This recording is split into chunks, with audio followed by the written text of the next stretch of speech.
How did you and Michael Jackson actually become friends? It was crazy, man, because I think he knew I was a big fan of his. 'Cause in every movie, you could check out all the movies Fridays from Rush Hours. I have something in it about Michael Jackson, because I guess I got influenced by growing up with, Chris Tucker never planned on becoming a storyteller for Michael Jackson's life.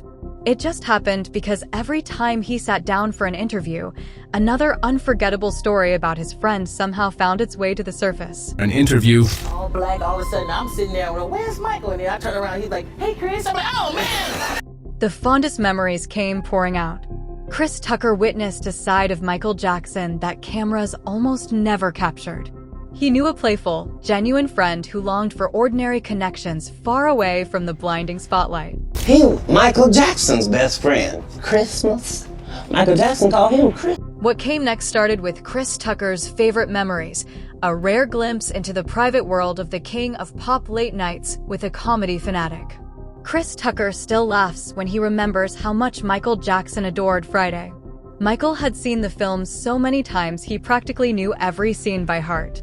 At Neverland, the two would act out lines together, with Michael bursting into laughter while Tucker coached him through the jokes. When Tucker arrived to film the You Rock My World music video, the original idea was only a brief cameo. But once the cameras started rolling, he and Michael Jackson slipped naturally into an improvised comedy routine that neither of them wanted to end. You have an ambitious nature and may make a name for you. Chris Tucker teased Michael Jackson about talking to a girl, and Michael fired right back with impeccable comic timing, even slipping references to his own classic songs into the joke. The two bounced improvised lines off each other, barely able to keep straight faces. Later, Chris Tucker told Conan O'Brien that none of it had been scripted. It was simply two friends having fun while the cameras happened to be rolling. The finished video captured that chemistry perfectly. For Tucker, watching the king of pop transform into a laughing fan of comedy was one of his happiest memories. Now it's time for today's topic.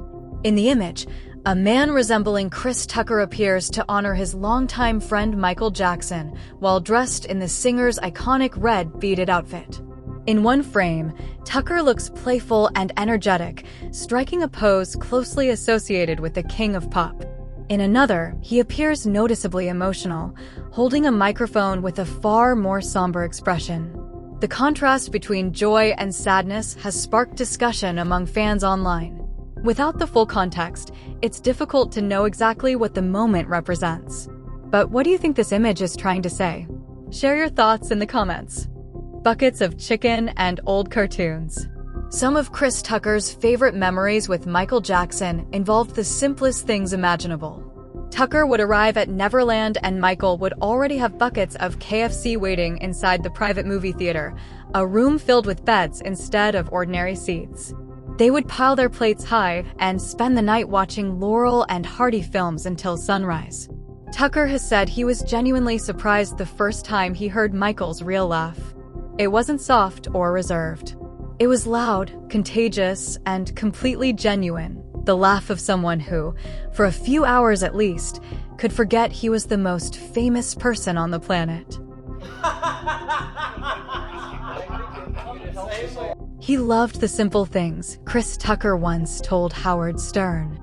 No entourage, no schedule, just two friends eating fried chicken with their hands and arguing over who could deliver the better joke.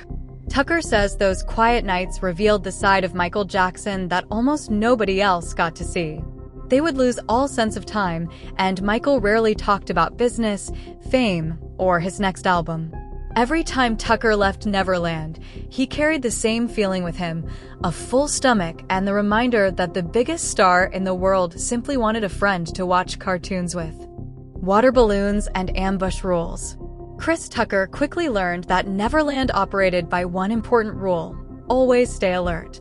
Michael Jackson loved surprising guests with water balloons and super soakers, and Tucker somehow became his favorite victim. Michael would hide behind trees, castle walls, or around corners, waiting for the perfect moment to strike before bursting out laughing as ice-cold water flew everywhere. Tucker tried fighting back, but Michael knew every secret hiding place on the property and always seemed one step ahead. One day, Michael even rigged a bucket of water above a doorway. The moment Tucker walked through, he was drenched from head to toe while Michael Jackson collapsed in laughter. He was a big kid, the biggest kid I ever met, Tucker later told Larry King. The pranks were never mean. That was Michael's way of tearing down the superstar wall. And when the chaos finally ended, the two friends would lie on the grass together, trying to catch their breath, laughing so hard their stomachs hurt. For Chris Tucker, those water fights remain frozen in time, moments of pure, unfiltered friendship with a man who, despite his fame, simply wanted to laugh and play like a kid again. The watch that appeared out of nowhere. Chris Tucker never expected gifts from Michael Jackson, yet somehow they kept arriving. One day, a package showed up at Tucker's home. Inside was an elegant watch accompanied by a handwritten note, "Because you make me laugh. Love, MJ." There was no special occasion, no publicity, and no reason other than friendship. During an appearance on The View, Tucker became emotional while describing Michael Jackson's quiet generosity. He explained that Michael paid attention to the smallest details people mentioned in passing, only to surprise them months later with a thoughtful gesture they had completely forgotten about. That was the side of Michael Jackson the world rarely saw, not the superstar performing in sold-out stadiums, but the friend who remembered tiny conversations and found joy in making other people smile. It's you. I like that big screen TV. He's like, "You like it, Chris?" I said, "Yeah, I like it." He said, "Do you love it?" I said, "I love it." Next day I go home, Michael would send the TV to my house. I said, "What?" Another time, Chris Tucker casually mentioned how much he liked a jacket Michael Jackson was wearing. 2 weeks later, an identical jacket showed up at his doorstep. Michael never asked for gratitude or recognition. He would simply smile and say, "I just wanted to see you smile." To this day, Tucker wears that watch on special occasions and tells his son that true friendship isn't measured by grand gestures. It's about paying attention, remembering the little things, and giving without expecting anything in return. According to Tucker, Michael Jackson had a rare ability to make people feel genuinely seen in a world that often overlooked them. Chasing perfection in a dance studio. Watching Michael Jackson rehearse completely changed how Chris Tucker viewed his own craft. At Neverland, Tucker would sometimes wander into the dance studio and find Michael practicing the same glide, spin, or toe stand endlessly, drenched in sweat, completely focused, trying to perfect details invisible to everyone else. He wasn't performing for anyone. He was chasing a standard only he could see. "If the greatest entertainer alive works that hard," Tucker later said in a tribute, "then I have to work even harder." Michael would often call Tucker over and ask, "Does that feel right?" And when Tucker offered an opinion, Michael listened carefully. Late into the night, the two friends would talk about timing, silence, and that magical moment when an audience collectively loses itself in a performance. Michael Jackson believed greatness lived in tiny details. Chris Tucker never forgot that lesson. Even now, he approaches every comedy set with the same obsessive dedication because Michael taught him that extraordinary performances aren't accidents. They're built from thousands of invisible choices that come together at exactly the right moment. But Chris Tucker isn't the only celebrity who treasures memories of the king of pop. Over the years, many famous faces have shared stories revealing the side of Michael Jackson the world rarely saw. Sleepovers, go-karts, and trust. Macaulay Culkin first met Michael Jackson when both were experiencing the strange pressures of childhood fame, and the two formed an immediate bond. Neverland became a place where they could simply be themselves. Culkin remembers endless Super Soaker battles, go-kart races that Michael somehow always managed to win, and video game marathons that lasted well past midnight. "We were really just two kids at heart," Culkin later said on the WTF podcast, "even if the world saw us differently." Cast. Wait, don't cheat. Ready? No, but your hands gotta be inside the pocket, man. Michael Jackson would sometimes turn on the Ferris wheel at 2 o'clock in the morning simply because Macaulay Culkin wanted to look at the stars.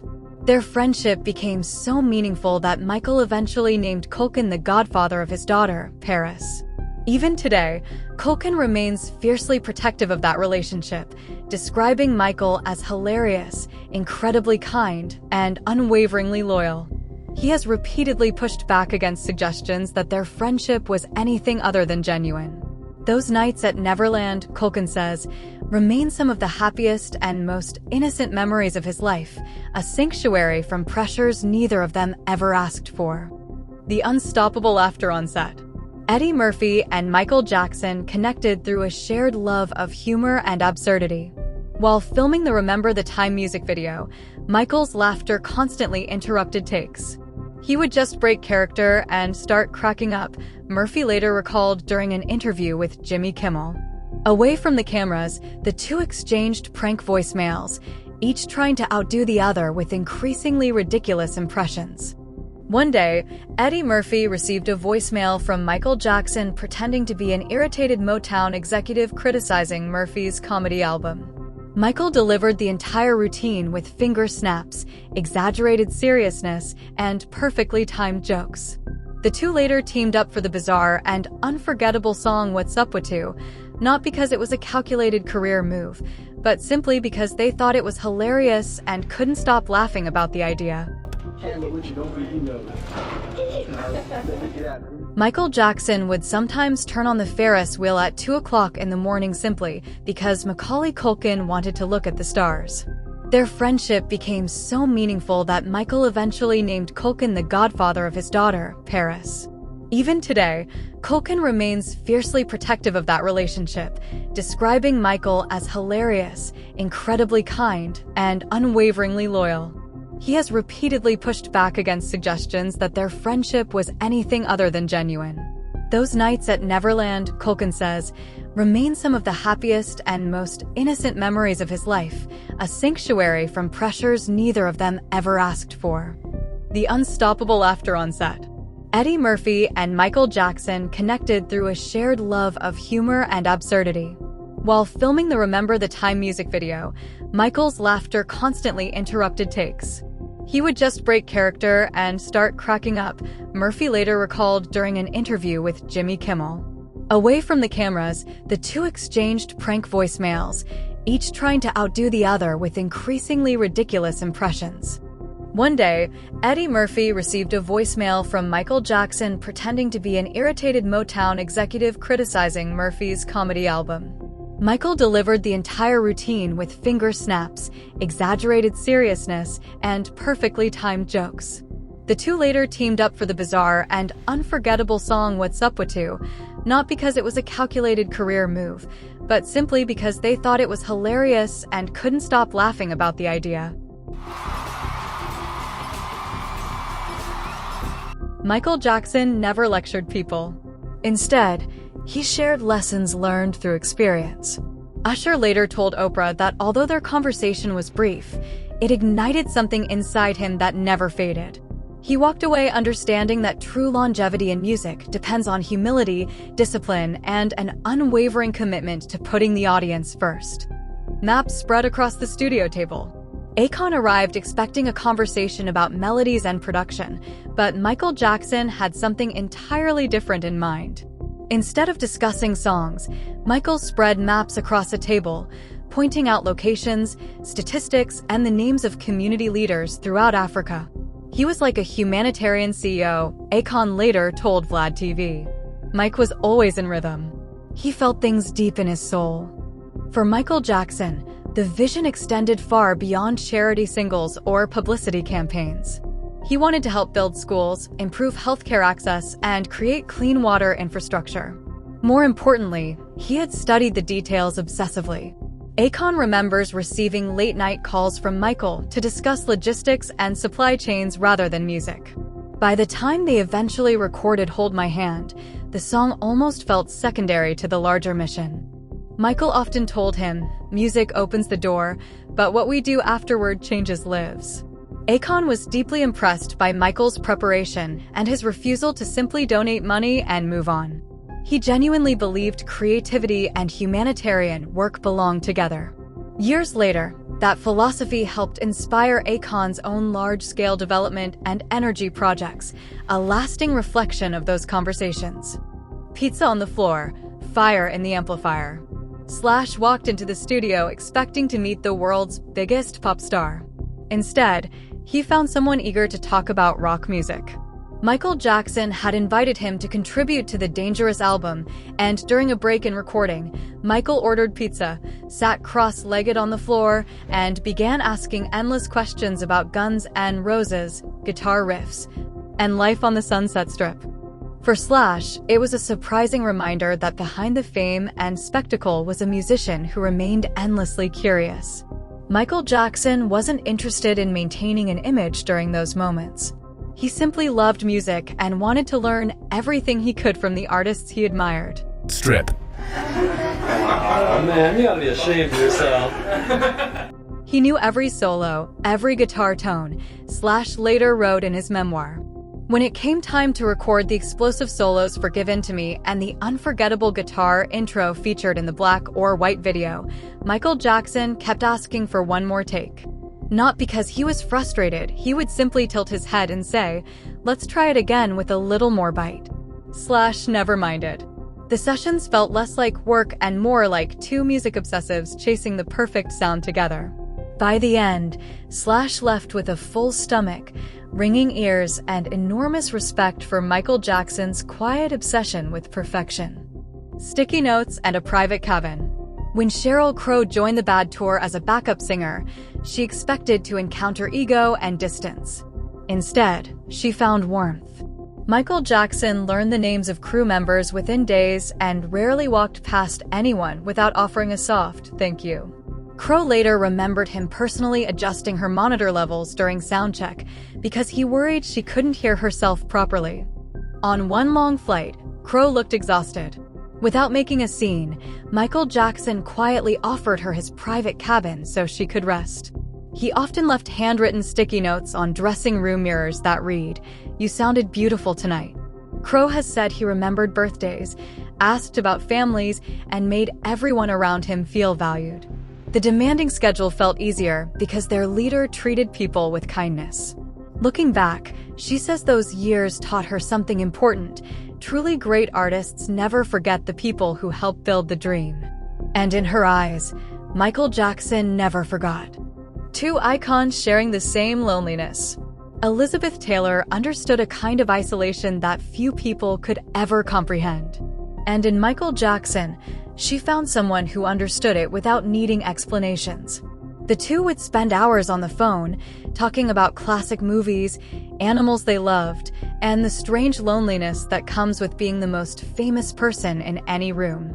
One day, Michael surprised her with a private screening of National Velvet at Neverland, even arranging for a horse on the property to be named after the film. Taylor once described him as the least weird person she had ever known and often spoke about the innocence she saw at his core. When public opinion turned against him, she became one of his fiercest defenders, insisting that his gentle nature was often misunderstood and exploited. In return, Michael Jackson trusted her completely. Their friendship became a sanctuary, a place where fame disappeared and genuine affection remained. For Taylor, those quiet moments together meant more than any jewel she ever owned. A pharaoh, a friendship, and unwavering loyalty. Magic Johnson says he discovered who Michael Jackson truly was when nobody else was watching. After Magic publicly announced his HIV diagnosis, Michael didn't offer a single statement and move on. He kept calling. He checked on his friend's health, his emotions, and his spirit. More importantly, Michael Jackson cast Magic Johnson as the Pharaoh in the Remember the Time music video, one of the biggest productions of his career. At a time when fear and stigma surrounded HIV, the decision sent a powerful message. Michael was standing beside his friend publicly and unapologetically. That took courage, Magic later said. And it showed me exactly who he was. For Magic, the gesture wasn't about a music video. It was about loyalty, and he never forgot it. Yo Hall. You know, I was the biggest Jackson 5 than Michael Jackson. Late at night, the phone would ring, and Michael Jackson would ask Magic Johnson about his children, his foundation, or even his latest golf game. The two traded jokes, shared recipes, and Michael almost always ended their conversations the same way, "I love you." According to Magic, that unwavering loyalty defined Michael Jackson far more than any chart-topping song ever could. That Remember the Time cameo wasn't simply a role in a music video, it was a brother publicly saying, "I'm standing beside you and meaning it forever." A private dance lesson. Chris Brown spent his childhood studying Michael Jackson's performances frame by frame, memorizing every move and every gesture.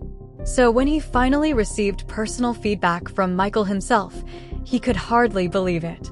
Inside a rehearsal studio, Michael watched Brown dance carefully, nodded, and gently suggested a smoother transition during a glide. Then, without even glancing at a mirror, Michael Jackson demonstrated the move himself. More than 50 years old, he still moved effortlessly, breaking down the choreography into small details anyone could understand. He was like a professor of groove, Chris Brown later told MTV. The two spent nearly an hour perfecting a single sequence. Michael never acted superior or impatient. Instead, he explained that dancing wasn't just about memorizing movements, it was about connecting every motion to emotion. Greatness lives in the details, he told Brown. The lesson lasted only a short time, but Brown says it permanently changed the way he approaches choreography, performance, and storytelling on stage. A warning from someone who survived it. Justin Bieber was still a teenager when Michael Jackson pulled him aside at an event and shared advice that felt more like a survival manual than casual conversation. Michael warned him that fame could become a storm capable of taking everything away if he didn't surround himself with people who genuinely cared about him. "They'll want pieces of you," Michael reportedly told him, "but you have to keep a piece for yourself." Years later, Bieber recalled how Michael spoke about loneliness, the dangers of isolation, and the way success attracts people who tell you only what you want to hear. Before they parted, Michael Jackson gave him a leather jacket, a simple gift that Bieber later saw as symbolic, almost like one generation passing wisdom to the next. During some of his most difficult years, Bieber says he often remembered that conversation. Knowing Michael had experienced the same pressures gave him hope that he could survive them too. The boy behind the curtain. Smokey Robinson watched Michael Jackson transform from an incredibly talented child into one of the most influential entertainers in history. Yet what impressed him most was that Michael never stopped learning. During the early Motown years, Smokey remembers seeing a young Michael standing backstage, pressing himself against the curtains, studying every performer with total concentration.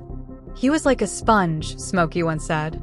Even after conquering the music industry, Michael Jackson would still call him just to say thank you for the encouragement, the songs, and the example he had set years earlier. "He never forgot kindness," Smokey Robinson recalled. The superstar who filled stadiums was still, at heart, that curious little boy trying to understand the magic. To Smokey, Michael wasn't just a legend. He was a gentle soul with an old spirit who never stopped believing in wonder. Bobby Taylor was one of our singers at Motown who was Someone who carried the Motown family values of excellence, humility, and love everywhere he went. Checking the cheap seats. Guitarist Jennifer Batten spent years touring with Michael Jackson and witnessed firsthand how his perfection was built. The precision audiences admired wasn't effortless, it came from relentless, self-imposed practice. Michael rehearsed until his feet bled, then apologized to the band for keeping them late. During empty arena soundchecks, he would quietly walk through the seating sections, checking sight lines and testing the sound from the cheapest seats in the house. He wanted the fans sitting in the back row to experience the exact same magic as the person in the front. Jennifer Batten later said that after every performance, Michael Jackson personally thanked crew members by name. Not only that, he remembered their spouses, their children, and details about their lives. Batten was especially amazed that despite his demanding choreography, Michael insisted on singing live with full commitment whenever possible. No shortcuts. No excuses. Those years on tour convinced her that discipline and kindness are not opposites. According to Batten, Michael Jackson proved they can exist together at the highest level of artistry. Building a show while protecting people. Kenny Ortega had directed some of the biggest productions in entertainment, Yet he often said Michael Jackson's creative process was unlike anything he had ever experienced. While preparing for this visit, Michael wasn't satisfied with approving song lists or costumes. He hummed orchestral arrangements himself, described lighting moods down to the exact color temperature, and acted out film sequences that existed only inside his imagination. He saw the entire show in his mind long before anyone else could see even a single frame, Kenny Ortega once said. Meetings stretched for hours, but no matter how busy things became, Michael Jackson always found time to ask about a pregnant dancer, check on an assistant whose mother was ill, or make sure the crew had enough food.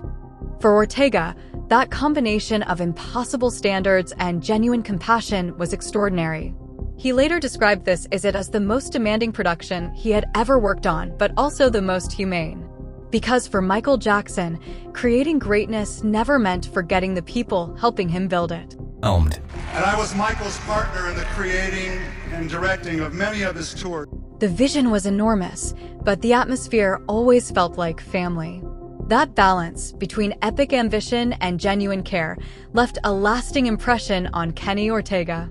The months of intense, joyful creation remain among his most treasured memories, a reminder of what Michael Jackson could accomplish when surrounded by people he loved and trusted.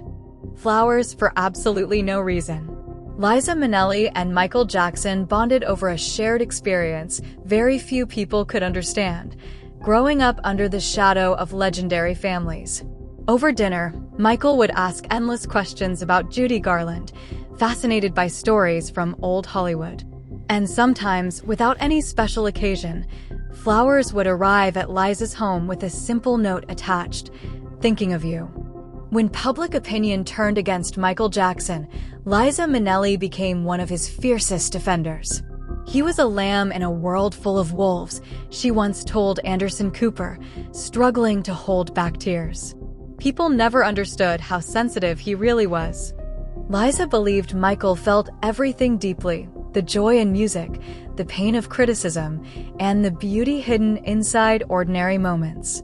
That sensitivity made him extraordinary, but it also left him vulnerable. Together, they formed a friendship built on mutual understanding and protection. Through every controversy and every difficult moment, Liza never stopped defending him. Until the very end, she described Michael Jackson as one of the few people who made her feel completely safe. Tears over a rough mix. Quincy Jones produced some of the most influential albums in music history, but he always insisted that Michael Jackson was the real driving force behind them. During the recording of Thriller, Quincy remembers Michael listening to unfinished mixes and sometimes breaking into tears not because of stress, but because of the emotions he had poured into the songs. He had the heart of a child and the discipline of a warrior, Quincy Jones once said. Michael wasn't just singing. He was contributing ideas for arrangements, layering harmonies, and suggesting details that would become legendary, from eerie sound effects to unforgettable rhythms. Outside the studio, the two joked endlessly, performed silly voices, and argued about which horn section in history had the most swagger. Quincy eventually stopped seeing Michael as a collaborator and began thinking of him as family. The magic was always his, Quincy said later in life. I just helped frame it. A conversation without words. Stevie Wonder and Michael Jackson shared a connection that went beyond ordinary collaboration. Inside the studio, they exchanged musical ideas effortlessly. Sometimes Michael would imitate Stevie's harmonica melodies using only his voice, simply out of admiration and respect. Stevie Wonder later described their sessions as conversations between two people who believed music was a form of prayer. The two artists worked together without ego, constantly encouraging each other to search for something deeper and more honest. Stevie was especially moved when Michael Jackson insisted on keeping an imperfect vocal take because, as he put it, it sounds like truth. Away from the microphones, they talked about Motown, faith, and the responsibility artists carry to inspire and heal. For both men, music wasn't just entertainment. It was a way of understanding the world and each other. To heal. Be inspired to do more for our humanities as Stevie Wonder truly believed that Michael Jackson saw music as something far greater than entertainment. Michael believed a song could comfort people, inspire change, and sometimes even save a life. According to Stevie, that conviction fueled everything Michael created, from explosive anthems to his quietest ballads. One of Stevie's favorite memories is a studio session where the two suddenly stopped playing, looked at each other, and burst into laughter simply because they were overwhelmed by the joy of making music together. Then they sat in silence, grateful for the moment. Michael Jackson left behind platinum albums, world records, and achievements that may never be matched. But the people who knew him best rarely talk about statistics. Instead, they remember the encouraging whisper backstage, the unexpected gift arriving at the front door, or the uncontrollable laughter during a late-night movie. Across every story shared here, the same portrait emerges again and again: a man who cared deeply, loved freely, and lifted people up without expecting recognition. His most meaningful performances didn't happen under stadium lights or in front of millions of fans. They happened quietly in moments of kindness, friendship, and generosity that cameras rarely captured. And perhaps that is Michael Jackson's greatest legacy. Not simply the music he created, but the people he inspired. Because long after the record stops spinning and the applause fades away, the memories remain alive in the hearts of those whose lives he touched.